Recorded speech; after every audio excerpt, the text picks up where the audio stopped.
คลิปนี้ก็พาพี่พาน้องมาเบิ่งน้องกบค่ะพี่น้องคะเป็นกบหนุ่มนะคะกบหนุ่มรุ่นนี้เป็นกบที่บ่าวงมสาวกับสาวน้อยผสมพันธุ์เองนะคะทำการผสมพันธุ์เพาะลูกฮวกเองค่ะพี่น้องคะนี่จ้ะแต่บ่อนี้สาวน้อยบ่ค่อยได้เก็บภาพมาให้ชมเนาะเพราะว่าเพิ่นเป็นกบใหม่ค่ะเพิ่นบ่ค่อยคุ้นกับเฮาเท่าใดเพิ่นก็สิย่านเฮาจักหน่อยเนาะมื้อนี้สาวน้อยมาเติมน้ำในบ่อให้อาหารแล้วก็เลยนั่งจอบเบิ่งค่ะก็เห็นเพิ่นพากันออกมากินอาหารค่ะพี่น้องคะกบรุ่นนี้เป็นกบที่เฮาพ่อพันธุ์เองที่จริงนะหลายดิค่ะสาวน้อยพ่อพันธุ์ได้นะแต่ว่าสาวน้อยเลี้ยงบ่เก่งเนาะเฮาคัดไส้บ่ได้กบตัวใหญ่ก็เลยงับตัวน้อยค่ะพี่น้องคะก็เลยเหลือบ่หลายค่ะแต่ก็บ่เป็นหยังค่ะปีนี้เฮาได้เรียนรู้แล้วเดี๋ยวปีหน้าสาวน้อยสิตั้งใจเอาใหม่ค่ะพี่น้องจ๋า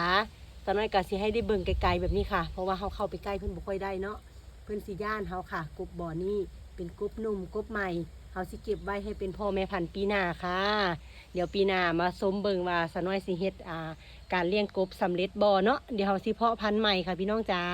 ฝากเป็นกำลังใจให้กันเด้อ